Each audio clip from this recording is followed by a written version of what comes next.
다음 주일부터 3주 동안 장로 10분, 안수집사 50분, 권사 80분을 세우는 항존직 직분자를 위한 선거를 진행하게 됩니다. 교회는 예수 그리스도의 은혜로 구원받은 성도들의 살아있는 공동체입니다. 그리고 항존직 직분자는 교회의 지도자들이라 할 수 있고, 또 많은 성도들의 본이 되는 분들이고, 또 세상 사람들이 볼 때는 그리스도인들은 어떤 사람들인가 하는 것을 대표하는 분들이라 할 수 있습니다. 그래서 항존직 직분자들을 잘 선출하는 것이 매우 중요합니다. 오늘은 성경이 말씀하는 장로, 안수집사, 권사의 자격에 대해서 생각하려고 합니다. 먼저 장로에 대한 말씀을 생각하겠습니다. 사도행전 14장 21절에서 23절을 보면 바울과 바나바가 이제 전도 여행을 통해서 교회들을 세우고 그 교회의 장로들을 세우는 이야기가 나옵니다. 복음을 그 성에서 전하여 많은 사람을 제자로 삼고 루스드라와 이고니온과 안디옥으로 돌아가서 제자들의 마음을 굳게 하여 이 믿음에 머물러 있으라 권하고, 또 우리가 하나님의 나라에 들어가려면 많은 환난을 겪어야 할 것이라 하고, 각 교회에서 장로들을 택하여 금식 기도하며 그들이 믿는 주께 그들을 위탁하였다고 말씀합니다. 1세기에 세워진 새로운 교회의 장로들은 교회를 위해서, 주님을 위해서 신앙 때문에 환난을 겪어야 할 사람들이었습니다. 그때 누구를 안수하고 세울지를 알기 위한 방법 가운데 하나는 기도하고 금식하는 것이었음을 오늘 본문이 시사합니다. 오늘 우리는 교회 지도자의 자격에 대해서 말씀하신 성경 말씀에 근거해서 하나님이 택하신 일꾼들을 세워야 할 것입니다. 장로로 세우는 이들은 세상 사업을 잘하는 이들이나 재정적인 능력이 많거나 리더로서의 자질이나 능력에 의해서 선택하기보다는 성경적인 자격을 충족하는 이들을 세워야 할 것입니다. 장로의 성경적인 자격이 무엇입니까? 디모데전서 3장 1절에서 7절에 보면 감독에게 필요한 것이 무엇인지를 말씀하고 있습니다. 여기에 감독은 교회를 돌보는 이라 하는 뜻인데, 오늘날로 말하면 목사와 장로를 의미한다고 볼 수 있습니다. 목사와 장로가 모두 장로입니다. 장로는 치리하는 일을 맡은 장로이고, 목사는 치리하는 일과 가르치는 일을 겸한 장로입니다. 그러면 장로의 자격을 천천히 읽어보겠습니다. 미쁘다 이 말이여, 곧 사람이 감독의 직분을 얻으려 함은 선한 일을 사모하는 것이라 함이로다. 그러므로 감독은 책망할 것이 없으며 한 아내의 남편이 되며 절제하며 신중하며 단정하며 나그네를 대접하며 가르치기를 잘하며 술을 즐기지 아니하며 구타하지 아니하며 오직 관용하며 다투지 아니하며 돈을 사랑하지 아니하며 자기 집을 잘 다스려 자녀들로 모든 공손함으로 복종하게 하는 자라야 할지며, 사람이 자기 집을 다스릴 줄 알지 못하면 어찌 하나님의 교회를 돌보리요. 새로 입교한 자도 말지니 교만하여져서 마귀를 정죄하는 그 정죄에 빠질까 하며, 또한 외인에도 선한 증거를 얻은 자라야 할지니 비방과 마귀의 올무에 빠질까 염려하라. 이 말씀을 좀 더 잘 이해하기 위해서 현대어 성경으로 읽어드리겠습니다. 현대어 성경은 말씀의 의미는 같은 의미이지만은 우리가 더 잘 이해할 수 있는 쉬운 말로 되어 있습니다. 감독이 되기를 원하는 사람은 선한 일을 열망한다라는 말이 있습니다. 옳은 말입니다. 따라서 감독이 되고자 하는 사람은 아무에게도 손가락질을 받지 않아야 합니다. 반드시 한 사람만을 아내로 맞아들여야 하고, 열심히 일하고 사려가 깊으며 품위가 있고 선한 일을 힘써 실천해야 합니다. 남을 잘 대접할 줄 알고 성경을 훌륭하게 가르칠 수 있어야 합니다. 술꾼이나 싸움꾼이 되어서는 안 되며 신사답고 친절하며 돈에 욕심이 없어야 합니다. 자녀들을 잘 가르치고 좋은 가풍을 세우는 가정의 주인이어야 합니다. 만일 자기의 작은 가정 하나도 다스리지 못하는 사람이라면 어떻게 온 교회를 지도할 수 있겠습니까? 감독이 될 사람은 그리스도인이 된 뒤 어느 정도 기간이 지난 사람이어야 합니다.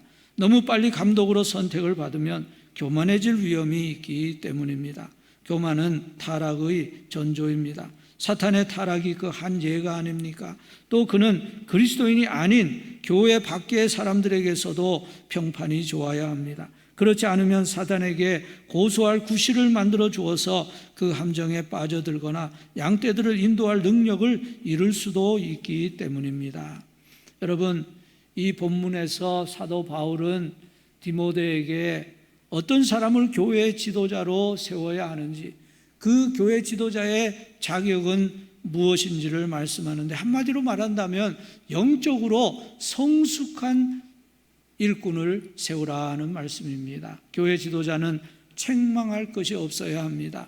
책망할 것이 없다는 것은 완벽한 사람이라는 말이라기보다는 영적으로 계속 성장하는 성숙한 사람을 말할 것입니다. 여기 장로의 자격을 보면 재능과 은사에 대해서는 가르치는 은사 외에는 언급한 것이 없습니다. 고린도 교회는 은사가 많이 나타났지만 시기와 분쟁이 있는 교회였고 지극히 육신적인 성도들이었습니다. 마태복음 7장에 보면 마지막 날에 많은 사람이 주여 주여 우리가 주의 이름으로 선지자 노릇하며 주의 이름으로 귀신을 쫓아내며 주의 이름으로 많은 권능을 행하지 않았습니까? 할 때에 주님은 내가 너희를 도무지 알지 못한다. 불법을 행하는 자들아 내게서 떠나가라 하고 말씀하실 것이라고 했습니다. 그러니까 성도가 가진 어떤 영적인 능력이나 영적인 은사, 신학적인 지식, 종교적인 열심이 자격 기준이 아니라는 겁니다. 바리새인들은 율법에 대한 지식이 누구보다 많았고 그 율법을 지키는 열심도 누구보다 많았습니다. 그러나 그 열심은 자기의 의를 드러내는 열심이었고 율법은 철저히 지켰지만 그들의 마음은 하나님에게서 멀어졌습니다. 중요한 것은 우리 마음이 하나님을 사랑하고 사람을 사랑하는 성숙한 신앙 인격을 가지는 것입니다. 그것이 책망할 것이 없고 절제하며 신중하며 단정하며 나그네를 잘 대접하며 관용하며 다투지 않고 자기 집을 잘 다스리는 자로 나타날 것입니다. 장로는 나그네를 잘 대접해야 합니다. 그 당시에는 여관이 없었기 때문에 교회에 설교하러는 오는 순회 설교자들을 장로가 자기 집에서 잘 대접해야 했습니다. 또 장로는 가르치기를 잘해야 했습니다. 사역에 대한 유일한 자격입니다. 당시의 장로는 교육자와 같은 역할을 했기 때문에 성도들을 잘 가르칠 수 있어야 했습니다. 또 장로는 술을 즐기지 않아야 합니다. 우리 한국인들은 참 술을 많이 먹습니다. 선교사들이 와서 보니까 한국 사람이 너무 술을 많이 먹어서 한국 교회는 초창기부터 성도들이 술을 하지 않는 것을 권장하고 있습니다.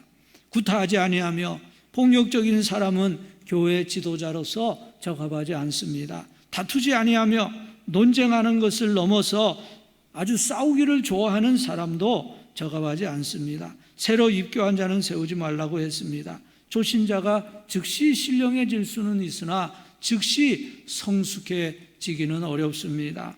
성숙한 신앙을 위해서는 시간이 필요합니다. 너무 빨리 중직자가 되면 교만해지기 쉽고 그러면 하나님 앞에서나 사람 앞에 덕이 되지 못할 것입니다. 외인에게 선한 증거를 얻은 자라는 말은 믿지 않는 사람에게 평판이 좋은 자라는 뜻인데 우리는 믿지 않는 사람들과도 잘 지내야 합니다. 그것이 예수님의 태도이었습니다.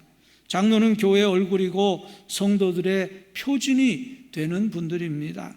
교회는 목회자의 신앙 인격의 수준 이상으로 올라갈 수가 없고 장로의 신앙 생활의 수준 이상 올라갈 수 없다 하는 말이 있습니다. 장로님들은 성도들의 예배 생활, 기도 생활, 봉사 생활, 헌금 생활의 기준이 되는 분들입니다. 그러므로 성도들의 모범이 되는 분들을 세워야 합니다.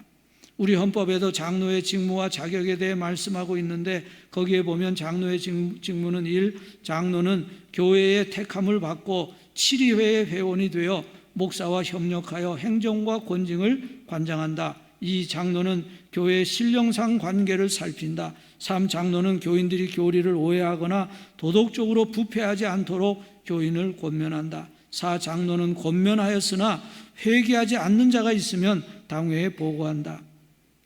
그리고 장로의 자격에 대해서는 상당한 식견과 통솔의 능력이 있는 자로 무음세례 교인으로 7년을 경과하고 40세 이상 된 자라야 한다고 했습니다.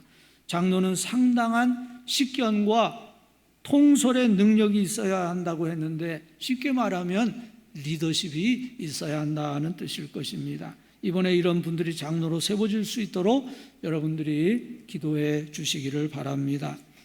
둘째는 집사에 대한 말씀을 생각하겠습니다.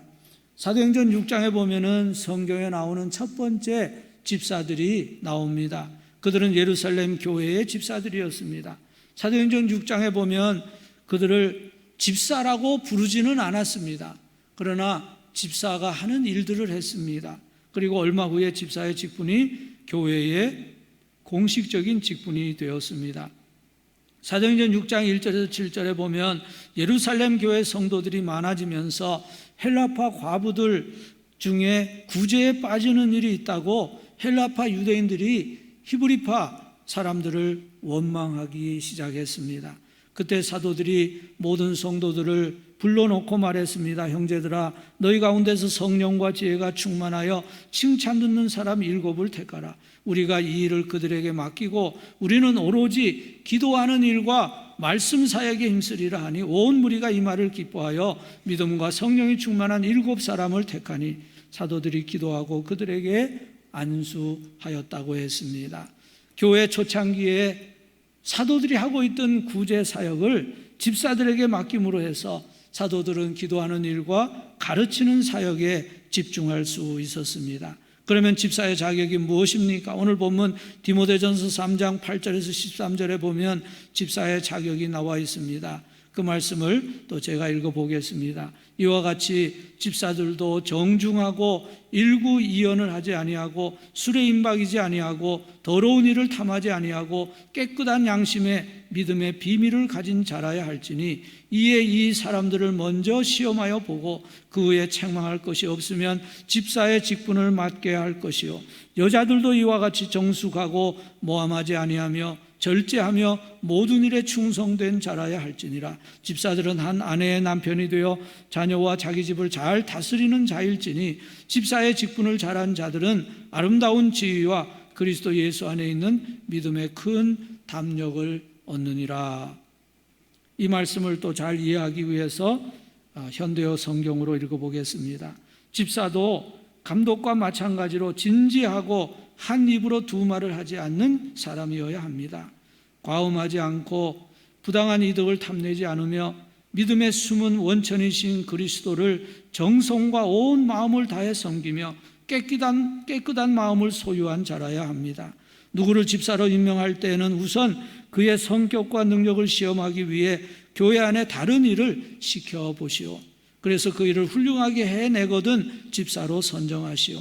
집사의 아내 역시 사려가 깊고 과음하거나 남의 흉을 보지 않으며 모든 일에 충실해야 합니다. 집사는 한 사람만을 아내로 맞아야 하며 자녀들이 순종하는 행복하고 원만한 가정을 이루어야 합니다.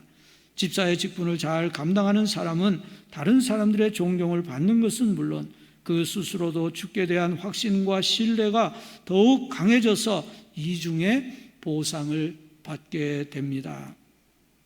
앞에 있는 장로의 자격과 집사의 자격을 비교해 보면 큰 차이가 없습니다. 조금 정리를 해본다면 집사는 교회를 섬기는 사람, 봉사하는 사람입니다. 교회를 섬기려면 다른 이들과 함께 팀이 되어 일해야 합니다. 모세에게도 바울에게도 예수님에게도 사역하는 팀이 있었습니다. 그러므로 집사는 팀 정신이 있어야 하고 종의 정신이 있어야 합니다. 그러므로 안수 집사가 되는 분들은 성품이 좋은 분들이었으면 좋겠습니다. 그리고 진실한 사람이어야 합니다. 그것이 집사들은 일구이연을 하지 않고 더러운 일을 탐하지 않고 깨끗한 양심의 믿음의 비밀을 가진 자라 하는 뜻일 것입니다. 그리고 집사는 성도들로부터 인정을 받은 자이어야 합니다. 그러므로 10절에서 이 사람들을 먼저 시험하여 보고 그 후에 책망할 것이 없으면 집사의 직분을 맡게 하라고 했습니다. 신앙과 섬김에서 이미 합격점을 받은 분들을 집사로 세우라 하는 말씀입니다. 그리고 장로와 집사의 자격에는 모두 가정에 대한 것들이 있는데 좀 설명을 드리겠습니다. 그 중에 하나는 감독은 한 아내의 남편이 되어야 한다는 것입니다. 이 말을 아까 현대어 성경에 보면 반드시 한 사람만을 아내로 맞아들여야 하고 그렇게 번역했는데 이것은 좋은 번역이라고 할 수 없을 것입니다. 그 당시는 문란한 삶을 사는 사람들이 많았습니다.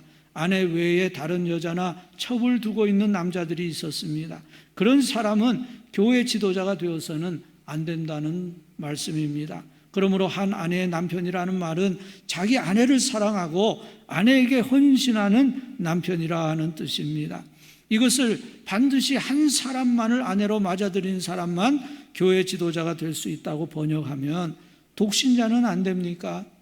사도 바울 역시 독신이었습니다. 또 이혼한 사람이나 재혼한 사람은 안 됩니까? 성경은 독신이나 이혼이나 재혼에 대해서 무엇이라고 가르칩니까? 고린도전서 7장 7절에서 사도 바울은 나는 모든 사람이 나와 같기를 원하노라.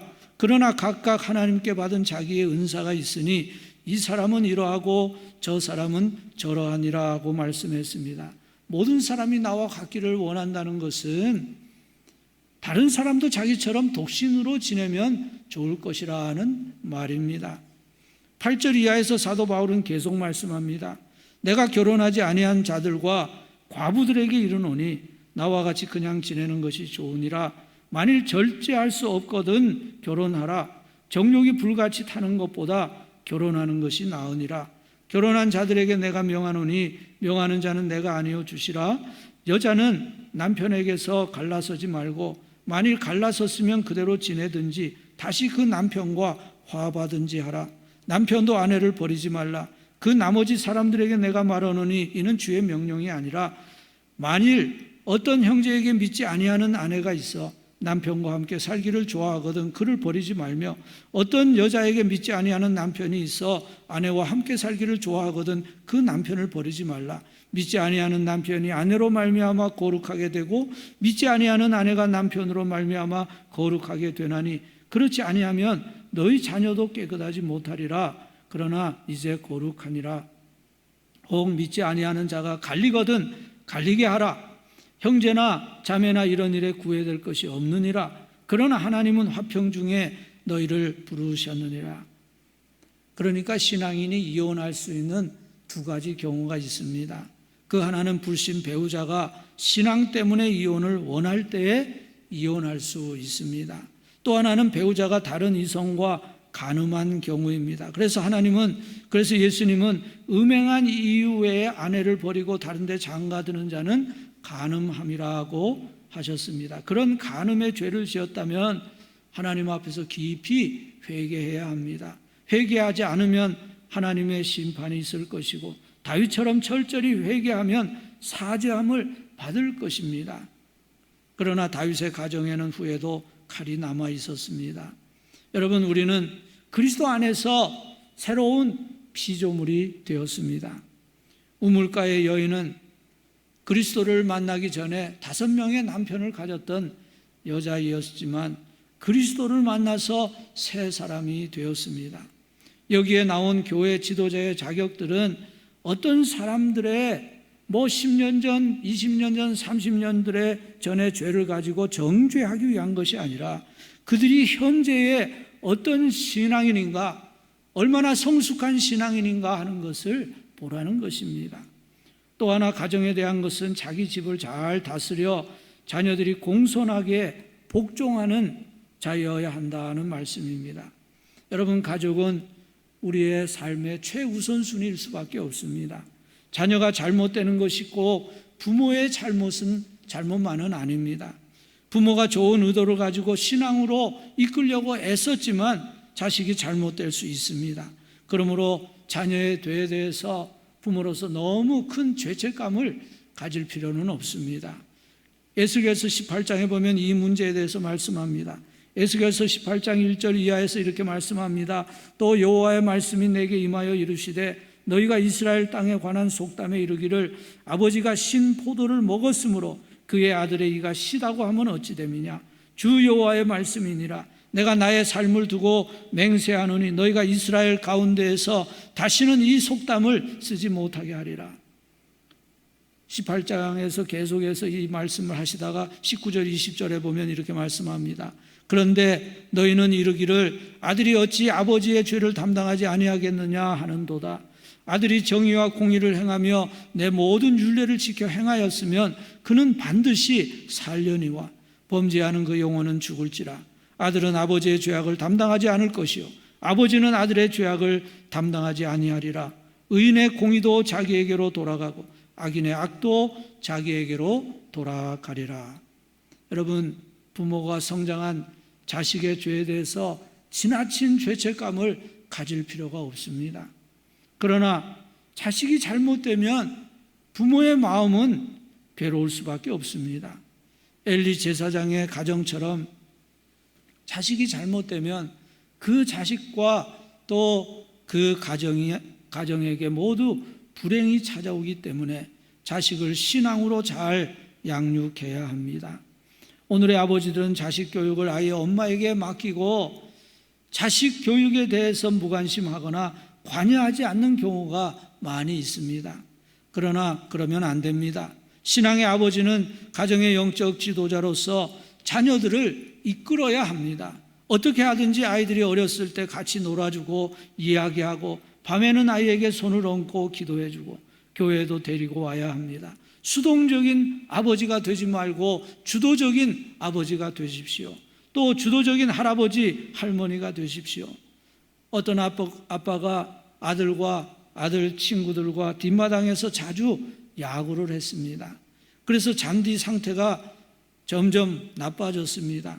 어느 날 아이들과 아빠가 놀면서 즐거운 시간을 보내고 있는데 소년의 엄마가 창문을 열고 말했습니다. 너희들 다른 곳에서 좀 놀 수 없겠니? 잔디를 다 죽이고 있어. 그러자 아빠가 엄마를 보고 말했습니다. 여보, 우리는 풀을 키우고 있는 것이 아니라 아이들을 키우고 있어. 그 아들은 커서 미국 메이저리그의 슈퍼스타 선수가 되었습니다. 그 아빠는 주도적으로 자녀를 양육했습니다. 그는 자녀 양육의 책임이 아내보다는 아빠에게 있다는 것을 알았습니다. 그래서 자녀 양육에 힘썼습니다. 뉴욕 대학교의 심리학 교수인 폴 비츠 박사는 지난 4세기 동안 세계에서 가장 영향력 있는 무신론자 12명의 삶을 연구했습니다. 그랬더니 그들 모두에게 한 가지 공통점이 있었습니다. 그것은 그들의 아버지와의 관계에 결함이 있었다는 것입니다. 그 결함은 아버지가 일찍 죽었거나 학대했거나 연약했거나 가족들을 버렸다는 것입니다. 시그몬드 프로이드는 그의 아버지가 성적인 변태라고 썼습니다. 볼테르는 아버지와 끊임없이 싸웠고 나중에 아버지의 성을 쓰는 것을 거부했습니다. 쇼펜하우어의 아버지는 16세에 자살했습니다. 버트란트 러셀과 니체는 모두 4세의 아버지를 잃었습니다. 사르트르의 아버지는 사르트가 태어나기 전에 돌아갔고 아돌프 히틀러의 아버지는 아들과 그의 어머니와 심지어 개까지 무자비하게 때린 폭력적인 사람이었고 아돌프가 14세 때에 사망했습니다. 스탈린의 아버지도 아들에게 잔인하게 구타를 가했습니다. 미국 보건복지부의 보고서에 의하면 아버지가 없는 소녀가 임신할 확률이 2.5배, 자살할 확률이 53% 더 높다고 했습니다. 아버지가 없는 소년이 집에서 도망칠 가능성이 63% 더 많고 마약 남용 가능성이 37% 더 높습니다. 아버지의 개입이 없는 소녀와 소년이 고등학교를 중퇴할 확률이 2배, 감옥에 갈 확률이 2배, 정신적인 문제와 행동 문제 때문에 도움을 받아야 할 가능성은 거의 4배가 더 높다고 했습니다. 아버지의 역할은 매우 중요합니다. 아버지는 가정의 영적인 리더가 되어야 합니다. 집사의 직무와 자격에 대해서 우리 헌법에는 이렇게 말하고 있습니다. 집사의 직무입니다. 집사는 교회의 택함을 받고 재직회의 회원이 되며 교회를 봉사하고 헌금을 수납하며 구제에 관한 일을 담당한다. 그리고 집사의 자격은 집사는 단정하고 일구이언을 하지 않으며 깨끗한 양심에 믿음의 비밀을 가진 자로서 가로하고 디모데전서 3장 8절에서 10절입니다. 무흠 세례 교인으로 5년을 경과한 자 35세 이상 된 남자로 되어 있습니다. 우리 교회는 38세 이상으로 정하고 있습니다. 그리고 이제 권사의 자격에 대해서는 아까 읽은 디모데전서 3장 11절을 인용할 수 있을 것입니다.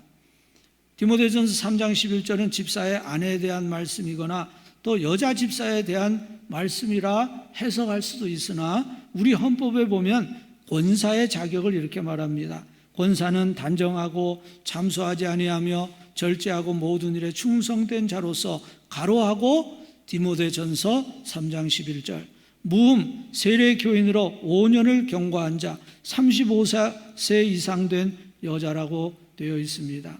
우리 교회는 나이 든 분들을 고려해서 40세 이상으로 내교에 정하고 있습니다.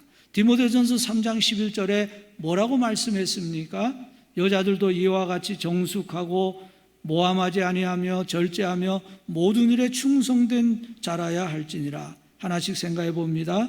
첫째는 정숙하고 성품이 바르고 품위가 있고 성령 충만한 권사를 말합니다. 둘째는 모함하지 아니하며 남을 비난하거나 남의 가십을 퍼뜨리지 않아야 합니다. 남에 대해서 안 좋은 말을 하지 않아야 합니다. 셋째는 절제하며입니다. 지나치지 않고 치우치지 않고 조용하게 자기 할 일을 하는 권사를 말합니다. 네 번째는 모든 일에 충성된 자입니다. 신실하고 충성스러워서 신뢰할 수 있는 권사가 되어야 합니다. 그리고 헌법에 나오는 권사의 직무는 권사는 교회의 택함을 받고 재직회의 회원이 되며 교육자를 도와 궁핍한 자와 환난당한 교우를 신방하고 위로하며 교회의 덕을 세우기 위해 힘쓴다. 그렇게 되어 있습니다. 여러분, 교회에서 권사님은 어떤 분들입니까? 교회가 바라는 권사상은 첫째는 어머니로서의 권사입니다. 목사와 장로가 아버지라면 권사는 어머니입니다. 권사의 직책은 사랑의 직책, 화목하게 하는 직책입니다. 둘째로 봉사자로서의 권사입니다. 가정에서 어머니는 봉사자입니다. 어떤 때는 가족들이 잘 안 알아주기도 하지만 어머니가 없으면 집안이 돌아가지 않습니다. 예수님 주변에는 여인들이 있어서 섬기는 일을 했던 것처럼 교회의 권사님들이 봉사의 일을 합니다. 세 번째로는 협력자로서의 권사입니다.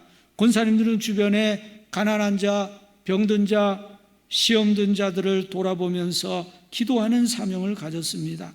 넷째로는 전도자로서의 권사입니다. 세신자들을 돌보고 병자를 방문하며 전도자의 일을 하는 권사님들이 되어야 합니다. 여러분, 교회의 직분은 봉사직입니다. 명예직이 아닙니다. 장로, 안수집사, 권사, 서리집사는 모두 봉사하는 직분입니다. 봉사하기 위해서 직분을 받는 것입니다. 그런데 항존직 직분을 받고 전보다도 봉사를 하지 않으면 주님 앞에서 결산하는 것이 어렵게 될 것입니다. 위대한 바이올리니스트였던 피콜로 파가니니가 세상을 떠나기 전에 그가 사용하던 참 놀라운 바이올린을 제노바 시에 기증하면서 한 가지 조건을 달았습니다. 그 조건은 그 바이올린으로 절대 연주하지 않는다는 조건이었습니다.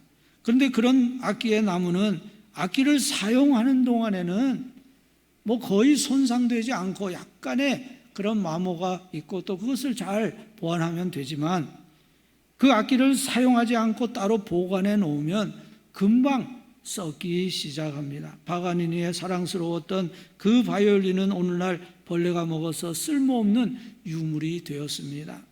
봉사하기를 꺼리는 그리스도인은 머지않아 그가 가진 능력까지 상실되어 쓸모없게 될 것입니다. 그리고 주님 앞에 설 때 아무런 상급도 받지 못할 것입니다. 우리는 모두 그리스도의 종들입니다. 항존 직분자이든지 서리 집사이든지 그냥 성도이든지 우리는 모두 그리스도의 종이고 그리스도를 섬기는 자들입니다. 어느 큰 집에 잔치가 있어서 음식을 장만해야 하므로 집주인이 그 집의 모든 동물들을 소집해서 회의를 했다고 합니다. 알다시피 이번 잔치에 맛있는 음식을 장만해야 하겠는데 여러분의 의견은 어떻소? 하자 동물들은 모두 찬성이요 했습니다. 그럼 누구 하나를 잡아야겠는데 고의를 잡을까 하고 말하니까 새파랗게 질린 고의가 나는 이 집안에 커다란 알을 낳아주는데 날 죽이다니 안 됩니다. 닭을 잡으세요. 잔치 때는 닭을 잡지 않습니까? 깜짝 놀란 닭이 무슨 소리 하는 거요? 나는 아침마다 온 집안을 깨우는 거룩한 일을 맡고 있는데 저기 시원치 않은 양이나 잡으세요. 양도 가만히 있지 않았습니다. 내 털이 없으면 추운 겨울을 어떻게 지내려고 그래요? 저 개나 잡으시오. 화가 난 개가 배은 망독도 유만 부득이지 도둑도 지키고 여우 늑대의 공격도 내가 막아주는데 날 잡아 하고 소리쳤습니다. 저 말을 잡으시오. 저 소를 잡으시오. 아니요 고양이를 잡으시오. 서로 밤이 새도록 떠들어댔다고 합니다.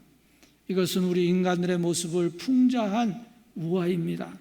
좋은 일, 기쁜 일, 명예를 얻는 일에는 저마다 내가 하겠다고 하지만 굳은 일, 희생해야 하는 일에는 저마다 미루어서 일이 잘 되지 않는 경우가 적지 않습니다. 세상사나 가정일이나 교회 일에도 굳은 일, 희생하는 일이 많이 있는데 그 일을 누가 맡습니까? 가정에서는 어머니가, 교회에서는 이름 없는 숨은 봉사자가 맡고 있습니다. 이번에 선거를 통해서 우리 교회를 위해서 헌신할 귀한 봉사자들이 세워지고 주님의 교회는 더욱 든든히 세워질 수 있기를 주님의 이름으로 축복합니다.